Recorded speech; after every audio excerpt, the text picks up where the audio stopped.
Let's talk about H1B. H1B season is upon us. Graduation season is upon us. And we have to talk about this because I don't want you out there confused. So let's talk about it.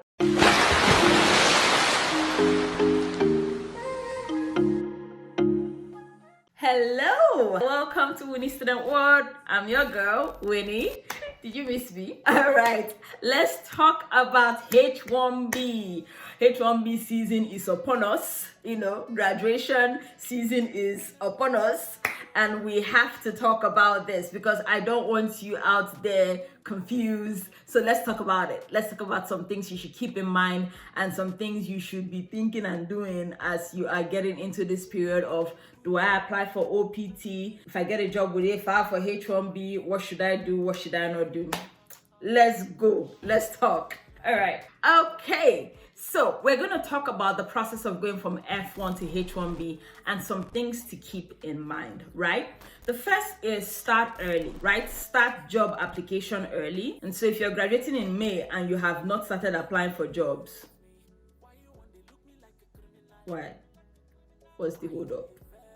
Time. You don't want to do that. You want to start early. And so if you are watching this video and your graduation is in December, good time. Start looking for jobs, right? Give yourself a good chunk of time so that you can, number one, interview at multiple places, hopefully. Number two, you could have the leverage to negotiate sponsorship and you don't just have one job that has called you and so you're afraid to mention sponsorship, right? You want to have the opportunity to talk to multiple people about it so that if some people back out, you at least, your table is not empty for offers or opportunities. So you need to start early, right? Now, starting early also means that you need to get all your ducks in a row. Cover letter, resume, recommendation letters, different things. You want to be thinking about that so that your job application process is not always hanging on one leg. And so you have submitted application, their recommendation letter takes 1 month to get there, or your CV takes another 2 weeks to be uploaded. You don't want that to happen. So you want to have all your documents ready so that you're applying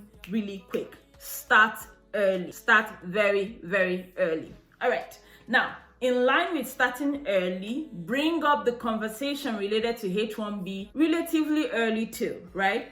At the time where they are making you an offer or where they are asking if there's any other thing that needs to be considered, talk about sponsorships. Again, I understand the nuances that surround this. So if you have only one offer, and that offer, it took you 8 months to get it. I understand how there will be fear or reservation to bringing that up. But if you have multiple offers, then you have something to negotiate with. So please also bring up the conversation about H1B sponsorship early, because if your company is capped or belongs to the capped group, which means that the US immigration is only going to give out a specific number of H1B visas, and your company is put in a lottery process, or you are put in a lottery process, to get that visa. And so for that reason, the earlier you have that conversation with your company, the sooner they will get a lawyer or whoever they need to get to start to put your documents together so that they can apply early before the deadline in April. So start early job application. Start early to discuss it with your company, right? Before the H1B process starts. All right. The next thing to keep in mind is your OPT. Now, a lot of people don't have the gift and the blessing of having a job maybe as early as September last year. And so everybody is kind of already thinking about the H1B process. And so that goes in early enough that they don't have to worry about, maybe a delay between getting the H1B and, starting their OPT. They are not worried about those timelines. You might not be in that category. And so for that reason, you want to make sure that your OPT process, you take it with seriousness and do it early. There's a video somewhere floating talking about the rules to keep in mind for OPT. I'm also going to release another video very soon that will be talking about the OPT kind of things to keep in mind to make sure you put together a successful application. But with OPT, the same thing. And I know I sound like a broken record. Apply early, right? Apply as early as you can. Make sure all your documents are put together, and know that that could be a deciding factor for your job, because even if they are willing to sponsor the H1B visa or your H1B visa is approved, if you don't have a legal status in the US pending when those things are finalized, i.e. H1B approved or H1B start date, you'll be hanging in limbo here, and they don't want that, and they can't hire you, and you can't work for them. And so start the OPT process also early as you can, which is 90 days before your program end date. At least start putting together your document and submit that as soon as possible. Don't wait until you graduate and you're scrambling for time before you do that.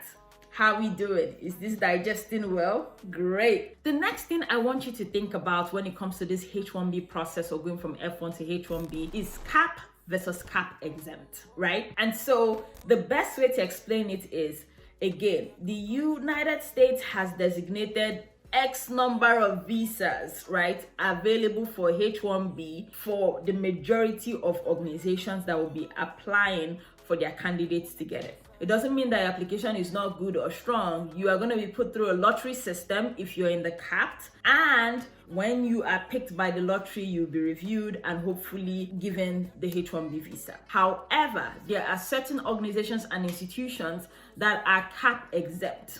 The best way to describe it is that these organizations a lot of times are in the public interest of the United States. Academic institutions, research institutions, people like that, right?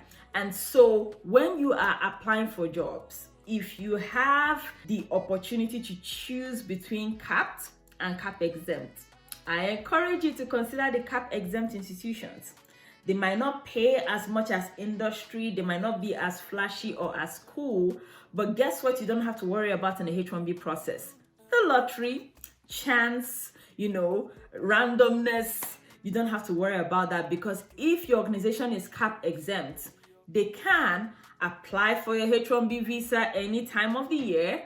They are not subject to any restrictions in the number of visas that can be awarded or issued, and the chances of you not getting the visa is a lot lower and a lot slimmer.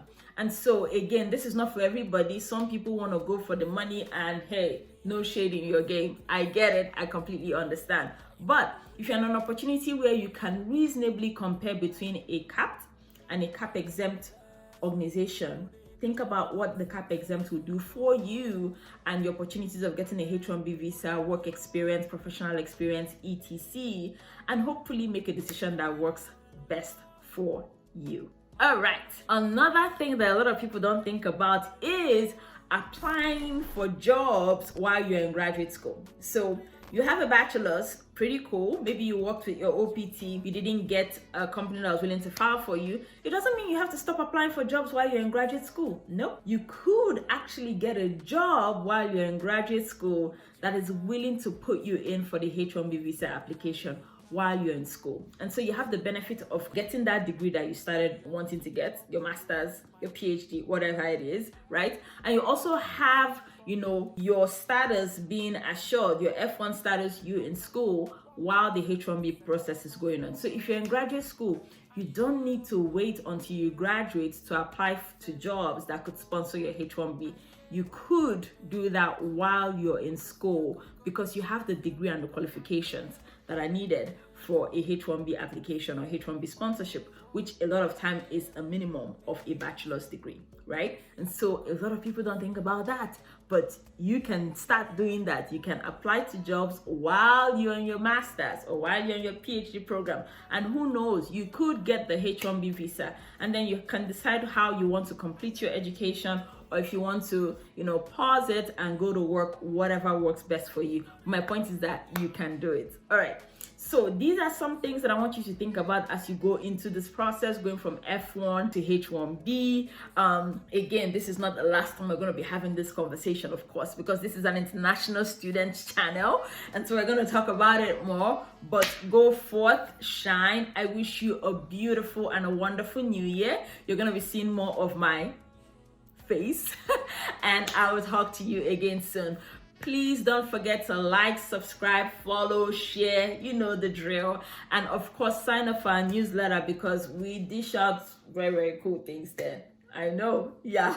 All right, until I come your way again, my name is Winie. I'll talk to you soon.